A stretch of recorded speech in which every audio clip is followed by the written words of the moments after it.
Hello, everybody. It is our Friday night chill Q&A hangout.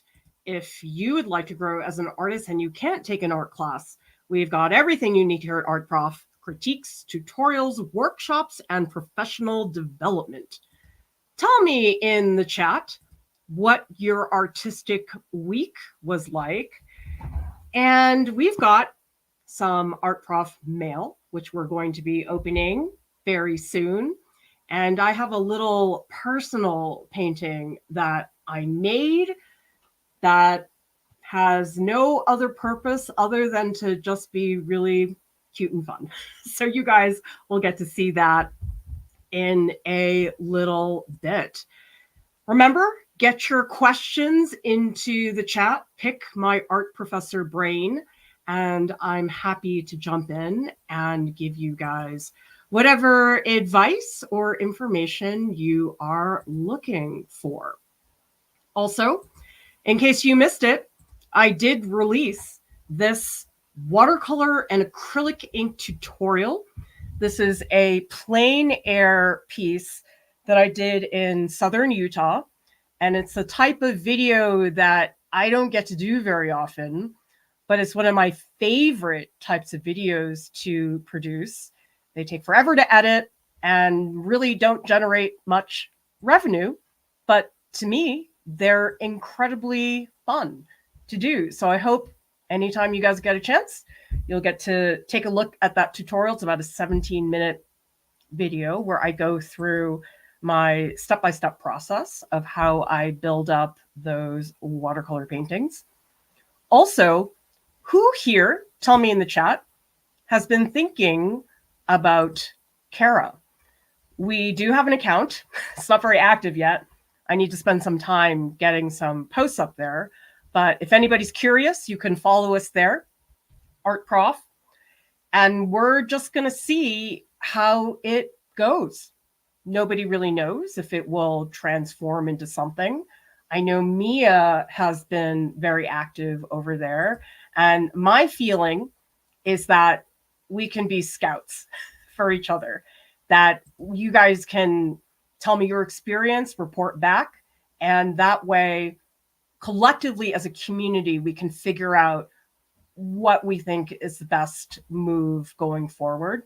In case you missed it, the reason why Carra as an app is just exploded, I think they got something ridiculous, like 500,000 signups within a week. But the reason people are flocking to Carra is because it is an app that has, number one, no AI features, and it also has the software glaze, which basically does something to the image so that way it cannot be scraped by AI. And the reason people are flocking over there is because Meta announced fairly recently that their AI systems are now scraping from all public Instagram posts, which as a creative, not cool, Meta. So we'll see if it goes, and tell me in the chat if you have gotten a Carra account and what you've noticed. I still don't understand every part of it, so you guys would be helping us as well. So we got some cool projects. It looks like Amaris started something new. Slate says, made a lot of progress, finally turned the corner, hopefully all downhill from here. Of course it will. That's how painting works, right? It just gets easier and easier. Chell, first woodcut lesson. Fantastic. Oh, that's so exciting. Well, if you ever want to get extra ambitious, you can learn wood engraving. It's a giant pain in the butt, and it requires a lot of practice, but wood engravings are beautiful. And if anybody here is interested in wood engravings, I'm going to put into the chat who truly is the wood engraving master would be Barry Mosier. Some of you guys may have already seen his illustrations. He did those illustrations that Barnes and Noble had for a really long time. So some of you may recognize the style, even if you don't know the artist name. Susan is asking, what kind of fixative would you suggest for soft pastels? I like Krylon as a brand. Honestly, it's not because I think they're amazing, but that's just what I've used. So you can probably use Krylon Crystal Clear, which is permanent. They do have workable fixative, which in theory means that you can spray fixative on the pastel drawing and continue to work on it. I don't typically do that. I'm sort of one of those people, when I'm done, I'm done. I don't want to keep going back and forth between drawing and fixative, but Krylon Crystal Clear will probably do the job for you. Shannon started a landscape of a waterfall. Janice started a self-portrait. Tolly is asking, is it possible to combine the color track of painted paper collage with the other tracks? Oh, absolutely. So if you guys don't know what we are talking about, we're talking about the tracks that are on our website, and they are a series of video lessons and prompts that you can follow, do them at your own pace. And certainly you can start a track, lesson 1, go all through lesson 6. Some people just jump around. There's no rule that you have to do the whole track. You could just pick and choose whatever lessons you want to do from any given track, whatever works for you. Ellen says, I like to paint political history events and rely on fair use. Do you know any artists who have been sued by politicians for painting them? Not anything that comes off the top of my head. I'd have to think about it, but it depends on visibility. Sometimes if you are a majorly well-known artist, you got to be real careful because the work has a lot of visibility. If you are somebody who doesn't have a giant following, it's probably not as big of a deal. And so it's not something that I would worry about that much. But I think if there's a particular event, like it's hard because sometimes you don't know how things are going to explode. For example, I don't know if anybody remembers, we did a stream on it. Gosh, I can't remember her name. Somebody can look it up for me. She did this illustration of Kamala Harris walking, and there was a shadow from the figure, and it looked very much like a Carra Walker type of shadow, but it actually was supposed to be Ruby Bridges. It was taken from a Norman Rockwell painting called The Problem We All Live With, and that image exploded at the time. And I know some people obviously heated opinions because of the subject matter, but that was something that had very high visibility. I mean, I don't envy somebody in that position. Cat's Glitterbox says, I got a few Liquitex acrylic mediums on sale. What is modeling paste for? Modeling paste is typically when you want to really build up significant 3D element of your painting. It's a lot stronger than, say, some of the gel mediums, because the issue with a lot of the gel mediums is you'll put them on the canvas and they will sort of deflate a little bit. Now, when I went to Carra Paint and Pigment, some of you have probably seen those reels. Tell me if you like them. I mean, it's basically art supply candy that we get to take a look at and drool over. But they had something that was a thickener that was super thick, and their stuff did not deflate. I mean, it felt like I was holding a big ball of plastic. It was amazing. I've never seen stuff like that. But yeah, that's largely what modeling paste is used for. DeVerne says, Carra will be like anything else. It will be for people first, then it'll get popular and make updates that make it worse. It'll get bought and sold. Well, we don't know. We just have to wait and see. Certainly that is something we've seen happen with other apps. It's so hard to tell. Does anybody here remember Clubhouse? Clubhouse was so cool for about a minute, and now I don't think I've heard anything about it outside of that. So we don't know how things are going to go. And we also have Lisa joined a local group of retirees via Zoom doing art. We tried making art by dragging chain through acrylic paint. I love it. I was just talking to somebody about the importance of experimenting with painting by stepping outside of the brush, because the brush is our assumption when it comes to painting. But there are so many ways you can make a mark that is not with a brush. Also, Janice is asking, do you think having a portfolio page like Carra instead of a full-blown website, then have another Etsy type site to handle sales? It depends on how you want to arrange it. I always had an Etsy site that was separate from my own website, largely because I just didn't want to deal with manually writing invoices. And I like that Etsy tracks your analytics and they take care of all that administrative stuff for me. So I never wanted to sell off my website for that reason. I know Etsy charges fees, but you're paying for that. Exactly. But I don't know. Granted, I have not spent like any time trying to promote selling my work, but I was actually looking at TikTok shopping. And I think one of the reasons I thought about it was I talked to one of my kids. My kids are teenagers.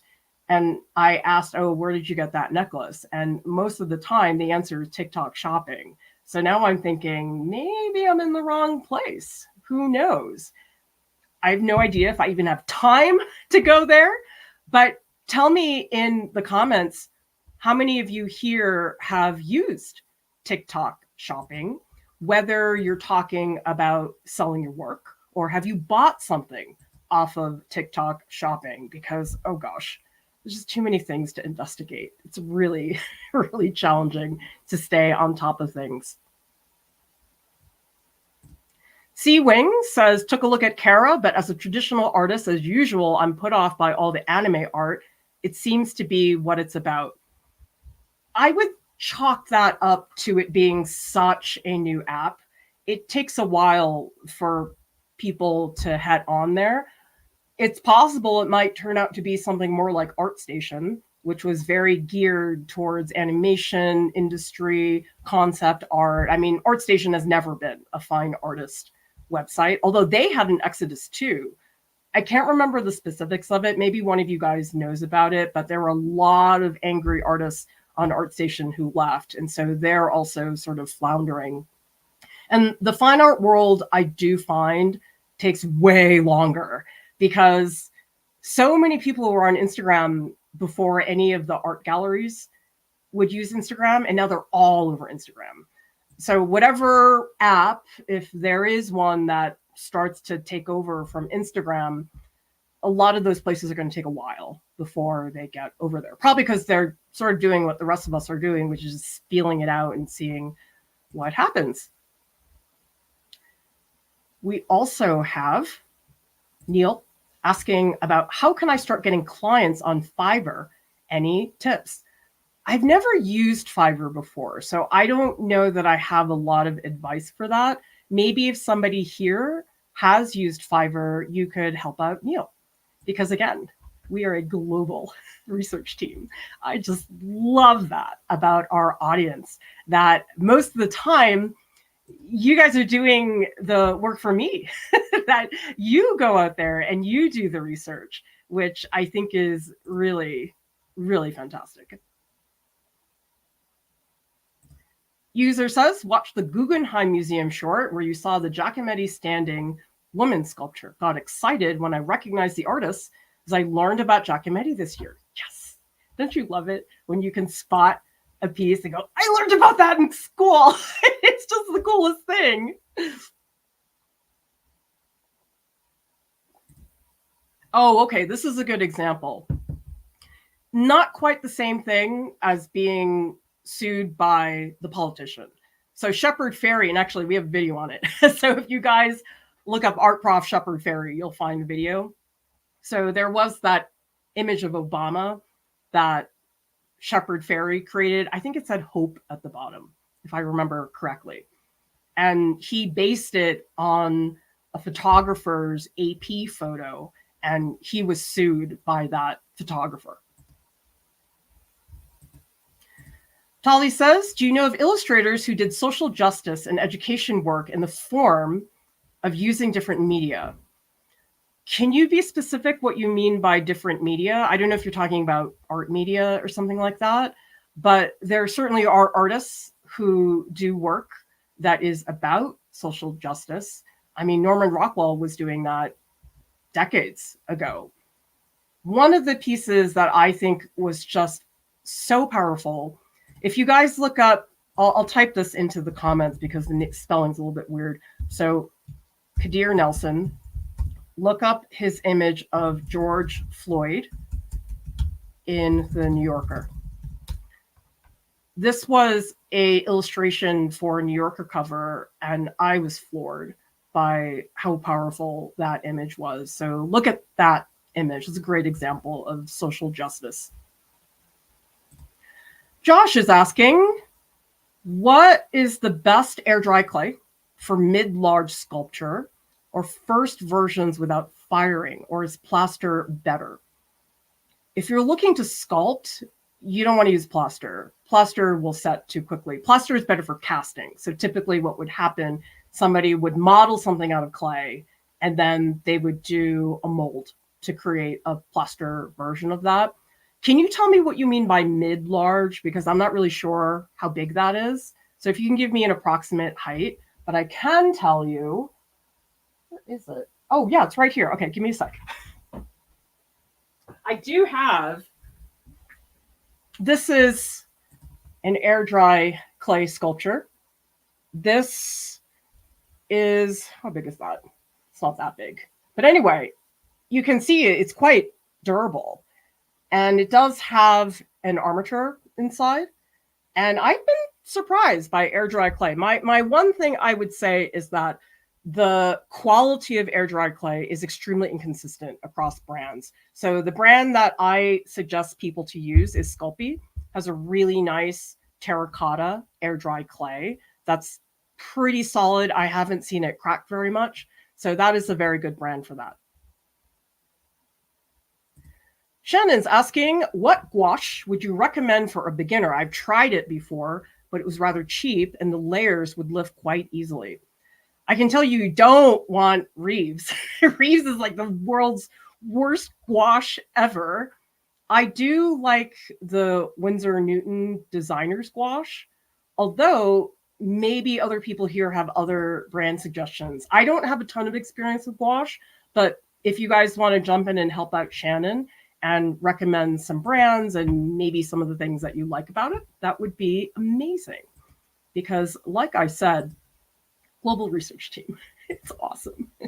I feel like you guys are like doing the work for me. It's really amazing to have that. We also have Eagle painting a random object still life in oils. So much fun painting from life, even though I'm only doing the sketching with a brush right now. Oh, my preference is always to paint from life. Nothing beats it. It's not always practical. And yes, if I need a picture of an elephant, I'll just look up elephant. Or actually, we have photos I shot of elephants on our free reference photo collection. So you can also go to the zoo and shoot your own. But yes, definitely, that's not a circumstance where it's very practical to draw from life. We also have Slate says, my friend sells crystals on TikTok shopping and her store just blew up last month. Minette says, haven't used it, but a former coworker told me that's where she's had most success selling art. Many years ago, like 20 years ago, when I had an Etsy shop, I was getting consistent orders all the time. Probably because I haven't spent much time there. I'm not saying that this is Etsy's fault at all, but I definitely hit a point where that just stopped happening. So that's why I'm thinking about other venues. Because sometimes when I sell work, I'm like, wow, that was it? Like I have like stacks of artwork here. And actually my kid who's a teenager, was like, Mama, you should really sell this stuff. You have so much of it. I'm like, I know. I just don't have the energy to be doing all that. And Mari says, what do you recommend for learning the basics of painting portraits, facial features, proportions, etc.? My recommendation is that you spend some time with a skull. This is the key to portraits. Understanding the skeletal structure. People get all freaked out about proportions, but honestly, if you can show the structure of the eye socket, the cheekbone, the jawbone, just those few things are going to take care of so many things that no amount of proportions or measurements are ever going to give you. So I would recommend start with the skull. We do have photos of a skull. And actually, we have a lesson on our website where you draw a skull inside a portrait. I would recommend doing that. So just go to artprof.org. That is our website. You guys can see right here. That's the website. Just type into the search bar skull inside a portrait, and you'll find that lesson plan. Because the other thing too, I don't know how much experience you have, Mari, with drawing, but I do recommend doing some drawing before you really get into the painting. The painting makes things very complicated. It's just a lot of things to have to deal with all at once.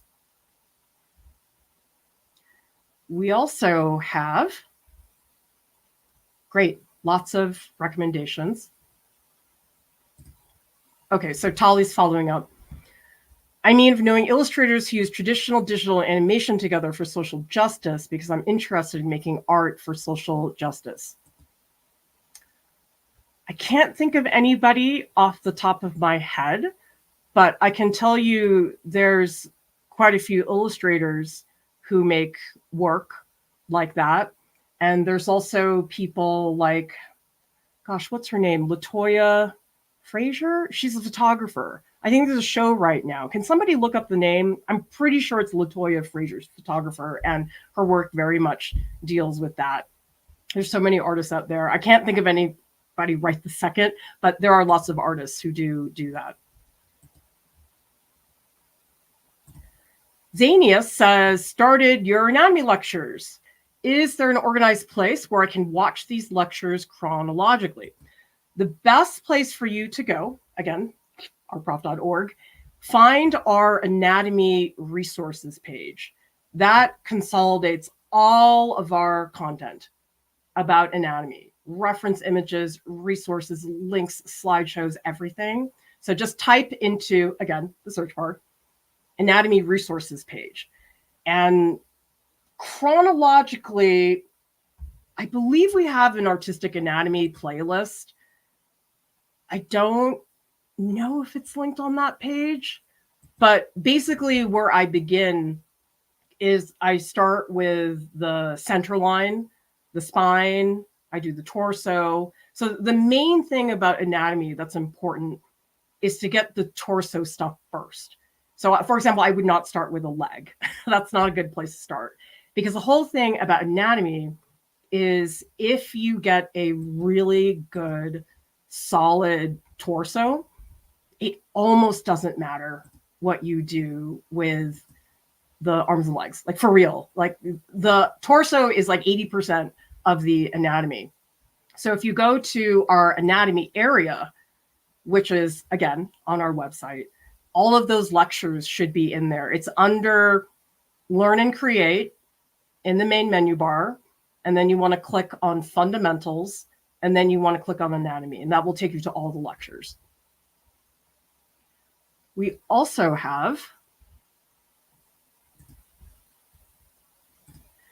user says, something that I will not understand is why hyper-realistic drawings, specifically portraits, get so much attention. As a young artist, it stresses me out because I try to be experimental with my work.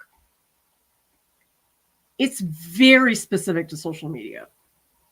I can tell you that in most professional art fields, people really are not that interested in that. Not saying that hyperrealistic drawings don't have a place, but I'm talking about capital A art world. If you want to do freelance illustration, people really are not into that. I think it's just the whole, it looks like a photo thing that people are just instantly impressed by. But in most professional industries, they don't really want that. And even you could look at some illustrators and say, oh, but their stuff is realistic. Actually, a lot of them are not. Like people will say, oh, Norman Rockwell, that's so real. No way. Like if you actually look at some of the proportions, the way he stretches people and really creates almost these caricatures is really not realistic at all. And so it's typically just a social media thing that people are really into it for that reason. We also have Quentin, who says, does doing fan art based on television shows, etc., illegal? Should they be a good alternative when you can't come up with original ideas? Fan art is great for practice. I think if you're doing it for fun, you want to hone your drawing skills, go for it. The time it's illegal is when you try to sell it and pass it off as your own. That's not good. The second you try to sell it, that's when it really becomes an issue. I think the important thing with all of these things, for example, in fine art, you can do a master copy where you take a Caravaggio painting and you decide to make a copy of it because you want to learn how to paint in that particular style. The important thing is the credit. So for example, if you just post it and you're like, oh, that's mine. Yeah, that's annoying. People are going to call you out on that. But if you say, this is a Caravaggio painting, I'm painting it for this reason, that's totally fine. So I wouldn't worry about that. But we do have streams about copyright. So if you look up Art Prof Copyright, we do have content about that. The other thing too, I know Jordan tells me he does it when he wants to relax. Like when he doesn't want to like work hard on doing a drawing, he finds it very helpful to do some fan art. We also have, yes, no Discord chats on Friday night streams. Mari's asking, have you played with Kitty Temper paint sticks? Love to see what you paint with them. They're one of my go-to low pressure ways to create when I'm just wanting to create. I haven't. I've used temper paint for kids, but I've never used the paint sticks before. So actually, if there is a particular art supply that you guys want to see my reaction to, go to, again, artprof.org, type into the search bar, art supply reactions. We do have wish lists there. So if there's a supply, you want to see my reaction to it, you can certainly go there and send me something. And if the item you want to send me, it's not on my wish list, you can just send me an email or message me on one of the social media and we can add that. Because now I'm curious, of course.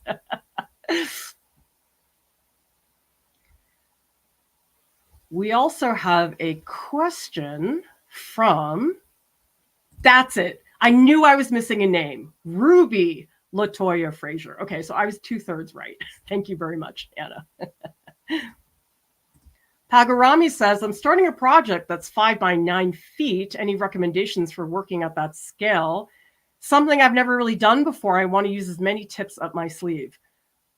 What material are you using, Pagarami? That would help because the material you use is very impactful in terms of how you do it. I know a lot of people, when they do murals, will use a projector. I think that is very helpful. And I would also say it's important to do a lot of sketching and prep work because on that scale, you don't want to be worrying about where things are supposed to be. You want to have that really, really well planned out. We also have some great suggestions. Thank you all for putting those into the chat.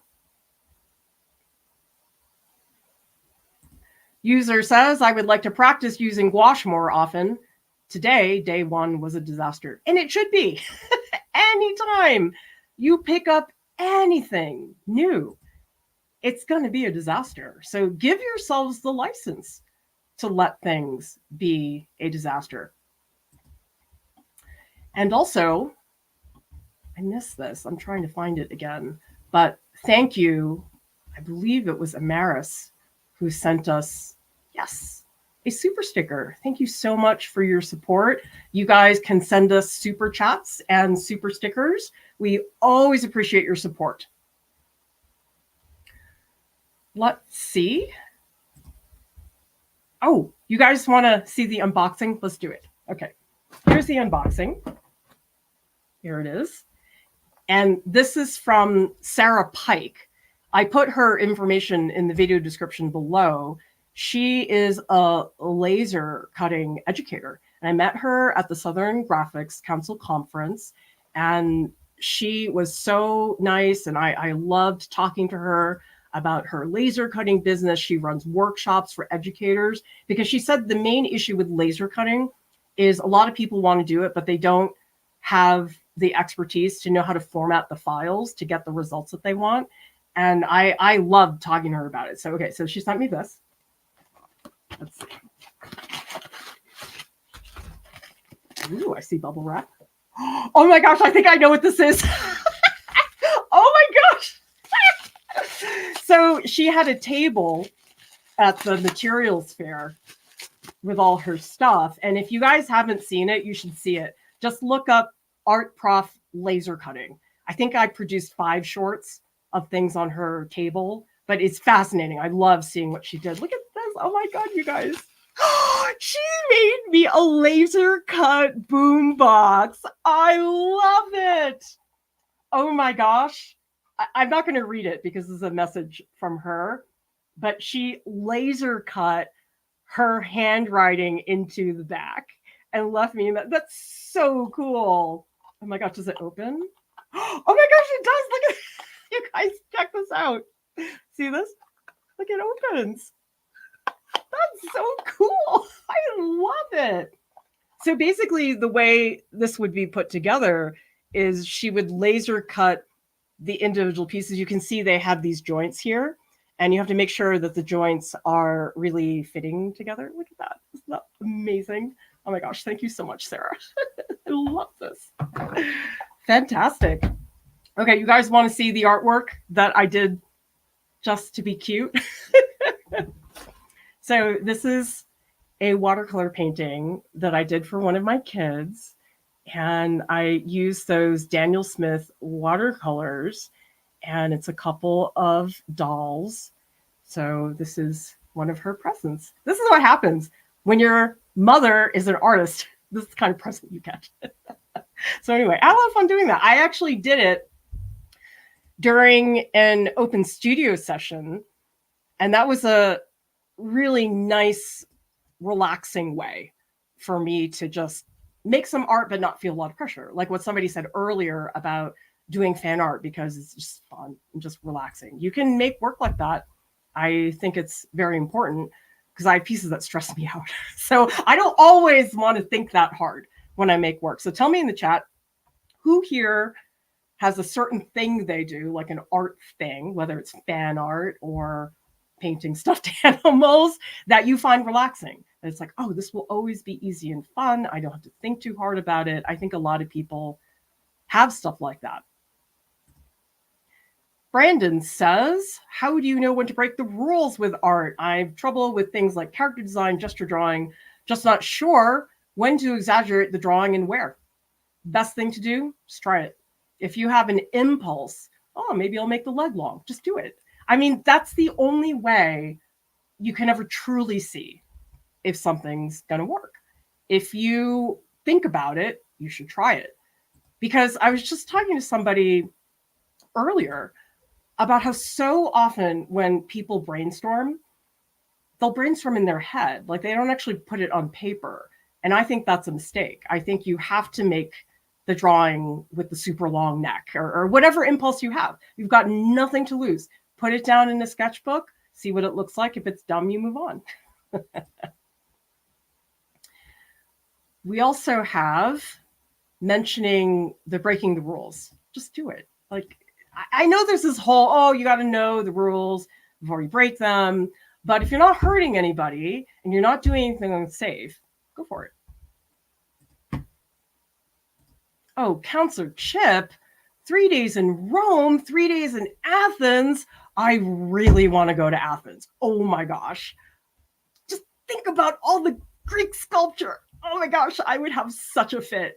I lived in Rome one of my years abroad in college. So I've had my Rome time, but Greece, no, not at all.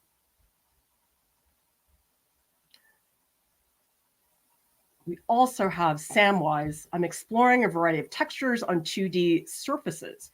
Can you or anyone recommend mixed media artists or pictures? A good artist to look at would be Elliot Hunley. I'm going to put that into the chat. He does a ton of collage. I mean, really gigantic pieces. Other mixed media. Oh, I just did a short about him. Mark Bradford. Huge painting at the Broad Museum in Los Angeles. That's a very recent short, so I would look up that. Just look up Art Prof Bradford. You will find it on YouTube.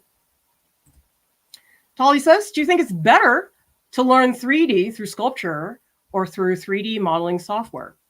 It really depends on what you want to do. If you want to be a figurative sculptor and you want to sculpt big statues, you don't need to do the 3D modeling. But if you want to, let's say, work in the animation industry, oh, yes, you need to learn that type of thing. So it just depends on your goals. Zania says, whenever I sit down to actually do art, I actually have no idea what to do. I know I want to do art, specifically study it too, but I'm struggling to create a cohesive schedule. Any thoughts? Oh, I think a lot of people have that thing. I think a lot of us say, well, I want to get better at this thing. I want to get better at color. But not a lot of people know, okay, well, what are the actions I take? So you would be a great candidate for our tracks, which are on our website. They're free. Anybody can access them. So go to artprof.org. Go under Learn and Create in the menu bar, and you'll see a link for tracks. And we have tracks for all different subjects. And basically, you are given lessons. So each lesson has a video. Sometimes there's step-by-step instructions. We give you all the resources you need. And they are lessons that are written by me. So that way people don't have to think so hard. Because oftentimes, and tell me in the chat if you guys think this is the case. Oftentimes when you're studying something and you don't know much about it, it's like you don't know what you don't know. And so the only way to figure out what you don't know is to talk to people and look at resources that really show you that. So my recommendation would be our tracks. And we do have a channel in our Discord where people who are doing tracks will share their progress. And so that's another way to stay a little bit more accountable, because I think sometimes when you're just working by yourself, it's oftentimes really difficult to stay on track. We also have, oh, I love so much that you guys do all these different things. We also have Pokemon and Flowers by Cats, Fan Art and Watercolor 7A, Sickle Cell makes geometric patterns, Manette, animal skulls and bones. And June says, I make art for my son once a month to keep relationship with him going. That's so sweet. I love that so much. Tell me in the chat, how many of you guys have made artwork as a gift to a family member, to a friend? Because let me tell you, I'd much rather get that than bath products. I've gotten enough bath products in my life. I'd much rather be given artwork or art supplies, because we can't ever have enough of those art supplies. We also have Artie Strings, dog gesture drawings. We also have Lisa's abstract thumbnails. Shannon says, practice drawing straight lines, evenly spaced when I'm stuck. Oh yeah, I'm not doing that for fun. That is not something that I am super into. Yeah. So George says, I've done a ton of photo prints for friends and relatives. Kat says, I've had people get upset I didn't buy them something because I made them art instead. Are you kidding? That's so annoying. I would be annoyed. Philip says, used to draw portraits so much when I was much, much younger, and I was very good, but since then it's been such a long time. Is there still hope for me that my old skills will regrow again? Oh, yeah, absolutely. People have asked me about losing their skills. So tell me in the chat, how many people here are worried about like, oh my gosh, what if I can't do that anymore? What if I don't practice enough and I'll never get my old skills back again? I think that's a very common thing that a lot of people experience. And I would say it's not so much that you need to regrow your old skills as much as you're a different person now. And that's fine. I'm a different artist than I was even a year ago. I was doing very different stuff. And so I like to think about it as not going back in time and getting something I used to have, but rather, hey, I'm a different person now. I'm going to go and work on some of those skills, but I wouldn't think about it as, oh, I didn't get them back. I am worse at drawing now. It's not like that. You're still that artist, but you're a different artist now. And so this idea of skills that you lose or have to grow back, I don't think that's a great way to think about it, because at least for me, I'd be frustrated. If I didn't, I would feel sort of like, oh man, I'm a failure. But if you just say, I'm a different person than I was, I'm going to shape up some of those skills, but know that you're going to make different drawings now based on the experiences. So just look at it that way. That will feel better. I think for some people, it does get stressful. Sickle Cell says, want to do textile art and not sure where to start. I have extensive couture, sewing training, and textile knowledge. Well, you know more than I do. I mean, one thing that Dorian, our resident fashion designer, does, he says that he has a lot of fun. Well, he does two things. He buys old shoes and he cuts them apart because he wants to see how they're constructed to get ideas. And he does the same thing with clothing. He'll just go to used clothing place, buy a jacket and cut it apart and see how it's put together. So I'm not saying necessarily do that for fashion design reasons, but it's a good way to explore different structures you can do. I also think that it's very contingent on materials. So probably the first thing would be to figure out, okay, what is the material I want to use? Like, for example, so this is such a beautiful piece. Does everybody see this? This is a beautiful necklace that Christina Rodo, who Kat and I visited in Portugal a couple of years ago, and this is all felted. Look at how beautiful that is. And then this. So sometimes if you just latch onto, let's say, one material just to keep it simple, that could be a good way to go about doing that. We also have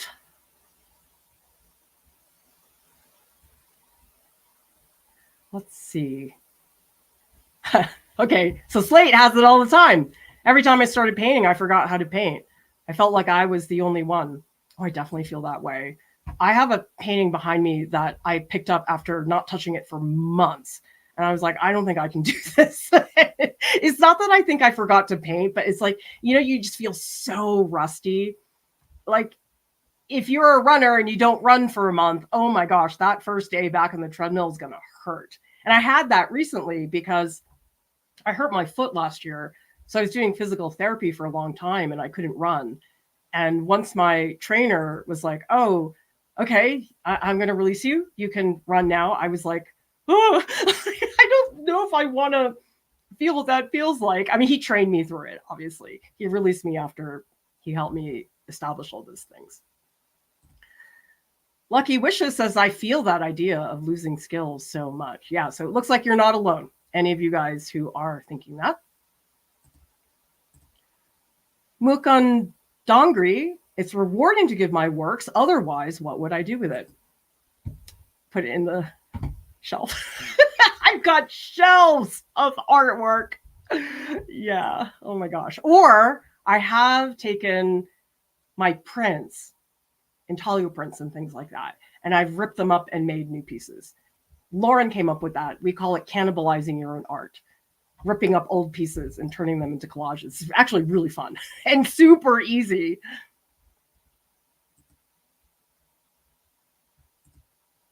Artie String says, since I've been following this channel, I don't worry because I draw every day now.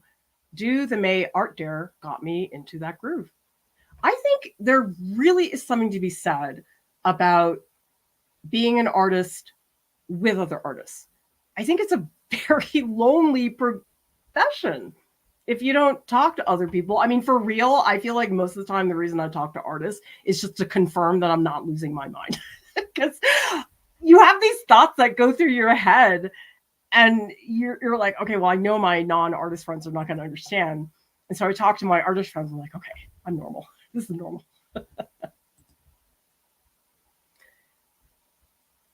I also have 7A. I think after every break, that fear of losing skills lurks in our minds, but I remind myself the one way forward is through. Absolutely. That's the way to go. And even people who are very experienced go through all of these artistic changes. I mean, fundamentally, I have a similar mindset when it comes to drawing, but my technique has absolutely changed. The way I used to use watercolor was so dumb. Like I was really, really bad at watercolor for a very long time.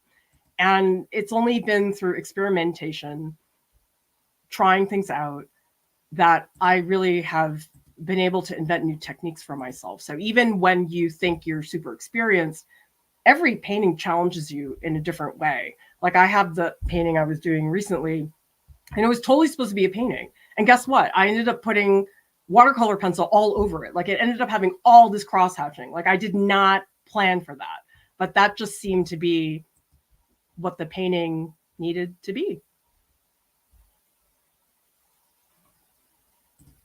Tali says, I myself feel if I stay in a bad state mentally, I won't get the art that I want to get done. Oh, your mindset has everything to do with it. If you're having a hard time, it's hard to make art. I know there's that stereotype like, oh, you're going to heal yourself through art. And some people do.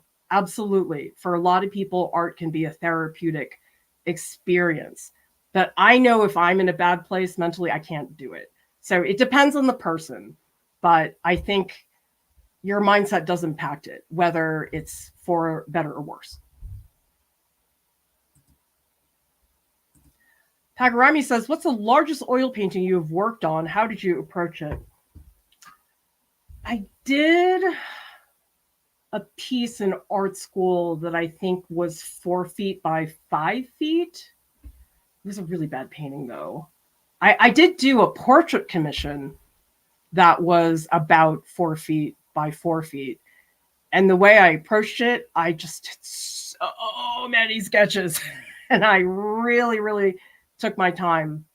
Honestly, a lot of it is about sustaining your focus for a long period of time, because I spend a lot of time talking people out of starting over. How many of you guys, when things get kind of rough with your piece, you have that impulse, I'm going to start over? I totally know that. How many of you have felt that? But honestly, most of the time when people tell me they want to start over, I look at the work. I'm like, no, don't start over. You've got a lot of things going for you. You just have to keep working on it. So I think that's actually the larger challenge with a big piece, is sustaining your focus and pushing through the rougher patches, because you will have them. There's nobody who doesn't have rough patches in a big piece or a small piece. Ennis says, I'm going to college soon. I need portfolio pieces. I have so much artwork, but they're all short, fast sketches, not big ones. How could I spin this? Can you follow up and let me know if you are applying for an undergraduate program, or if you're going to an undergraduate program? Basically, I need to know what context the portfolio pieces are for. Is it college admission? Is it to show your professors? So follow up and I'll come back to you. Yes, watercolor is always hard. It's not a right now thing. It's an all the time thing, in my opinion. Brandon says, any advice for connecting your art to your self-worth? I often feel shame for not being a well-known artist at the age of 25. I know this is a ridiculous expectation, but it still bugs me. This is what I do. I don't connect my art to my self-worth, because my self-worth would be down the tubes if that were the case. And I have to say, I think it's almost setting yourself up to have a hard time if you say your self-worth is determined by your artwork. I mean, I would go nuts because my artwork is up and down. I mean, some days I feel pretty good about it. Other days I'm like, oh, pain in the butt. I can't do this. So I would encourage you to not do that. And you have to ask yourself, like, what is well known? Because people are artists in very different ways. People have different goals. Some people want to show in an art gallery. Some people want to get freelance illustration gigs. And trying to be well known at 25, it's unreasonable. Step back. I mean, the number of people who have like meteoric rises in the art world at the age of 25, I mean, it literally is playing the lottery. I know that all we really see are people that are doing that because they're the ones that make the headlines. I really wish they would have articles about artists who are not having amazing success, but they're still doing it. We need more stories about people for whom that was the case. I mean, if you think about, there's so many actors who were so much older than 25.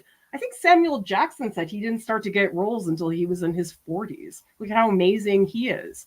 So don't try to measure it in terms of time because you're only going to be frustrated. I mean, dude, I'm 47, okay? And I still don't think I've reached certain artistic goals that I would like to have. And if I did, I would be very depressed all the time. User says, before I came across Art Prof anatomy lectures for faces and figures, I was learning using the grid measurements, and there's nothing wrong with that. Look, there are so many different ways that artists learn. Some people I know really appreciate those measurements, and they feel that it helps them. It doesn't help me. Like, I'm really bad at that type of thing. My spouse is very different. He's really analytical. I mean, he's the type of person, he reads the for the software, like reads it. I don't mean flip through. So people in school were always asking him for help because he was the one that read the manual. But I would die if I needed to do that. So Anne says, I have the impulse to stop working on it. I know I need to step away and take a first look at it again to see about fixing it. When you're in the moment, you're extremely biased. I've had pieces when I was working on them and I thought, oh, this is crap. And I put it away, as you say, and I come back, I'm like, actually, it's okay. So it's in the heat of the moment. That's not a time when you actually want to be making those types of judgments on the work that you're doing. And yes, every artwork, as Shannon says, has an ugly phase. And if it isn't an ugly phase, if you're telling me you don't get that, I'm like, you're totally lying. NS says, undergrad program, RISD, so you're entering. Don't worry about it. You're in the school. It doesn't matter what you have. You're going to be there on campus. You're going to take classes. Just throw yourself into that. Don't worry about the work that you already have. Because one of the things about a lot of these schools that have foundation studies programs, you're all sort of starting from the ground up. And there's a wonderful thing about that. So as much as you are obviously drawing from your own experience, you can sort of leave that behind. And I found that very refreshing. Maybe some people wouldn't, but I liked the idea that, not that I was starting from scratch, but that I was in a new place that would challenge me in ways home maybe didn't. Oh my gosh, you guys have no idea how slow. Slate says always power through till the end. Can be so slow. I think sometimes I need to start over. I have so many pieces, but power through. Marley's asking, how do you feel about AI drawing tech? If you could be more specific what you mean by that, because there's so many different things that people are doing. I can tell you from my point of view, I'm so old school, like I just don't have any impulse to use the AI. I know a lot of people in our community have been using it, and I've been very interested in hearing people's experiences and what they're using it for.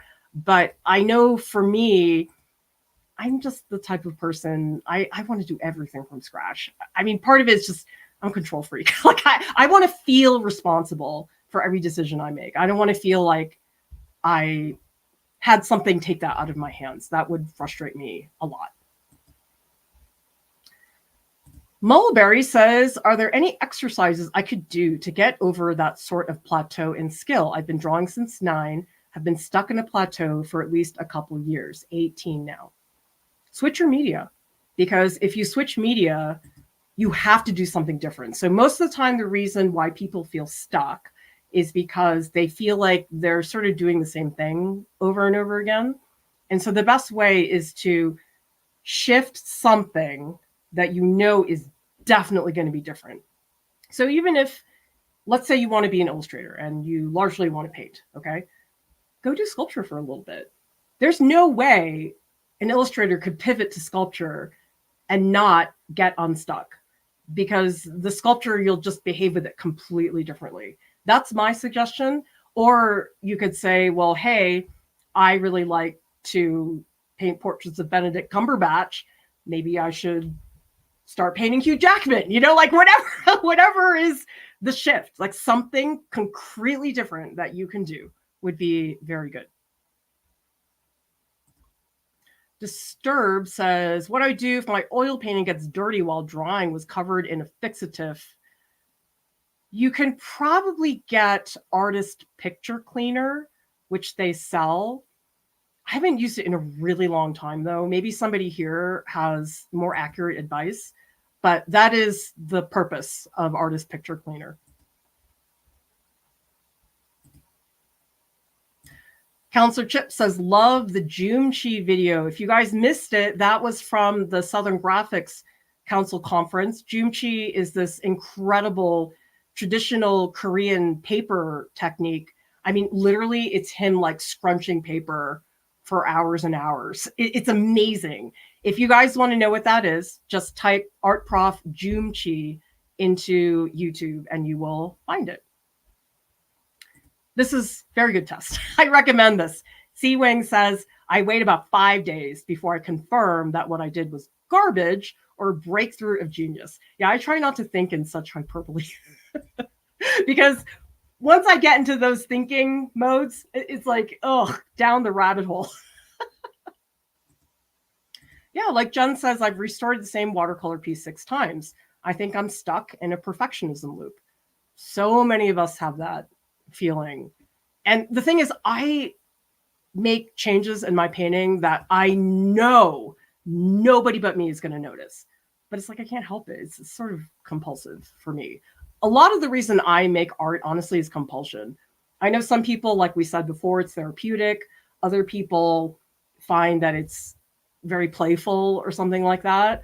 And I wish I could tell you that was it. I wish I could tell you it's always passion, but most of the time it's compulsion. And to make sure I don't get depressed, because I do get depressed. User says, do you have any recommendations to get more experimental with different materials and experimental?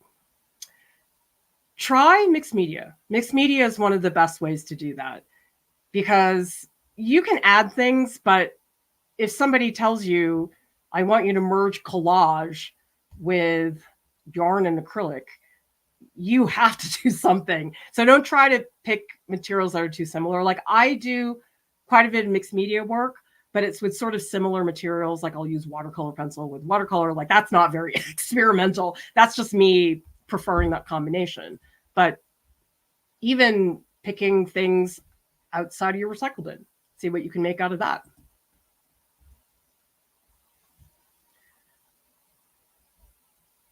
Okay, so Mulberry says, it's even when I switch media, I'm sort of a jack of all trades. Haven't been able to make that breakthrough in my digital media. Yeah, I think other things you could try just to mess with yourself. Our art dare the previous month was to draw with your non-dominant hand. That will give you a very different experience.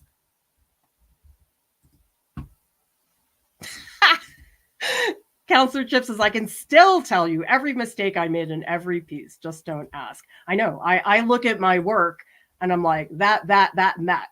That's what I should have done better. Like, I don't see the stuff that really is good. I mean, I know it's there, but it just isn't there oftentimes. So remember, everybody, we are doing, today is the last day of registration for our summer workshops. We have expressive figure drawing, watercolor tricks, mushrooms, markers, and also pets and animals. You get to work with me for 2 weeks in a workshop, 3-hour live session, and 2 weeks of written support in our Discord. Join our Patreon group. This is a lovely group of artists in our Discord. You get access to weekly voice sessions with staff. I provide very long written critiques. And most of all, there is no 3-to-1 critique rule and support in a small group of artists. Art Prof has services. We have artist calls, portfolio critiques, statement editing. We don't have personal art curriculums anymore. Sorry, I need to update that GIF. Art Prof has a podcast. It's available on Spotify and also on iTunes. And subscribe to our channel for more tutorials, critiques, and hopefully more cool niche printmaking videos. Everybody, thank you so much for watching. I'll see you next time. Bye.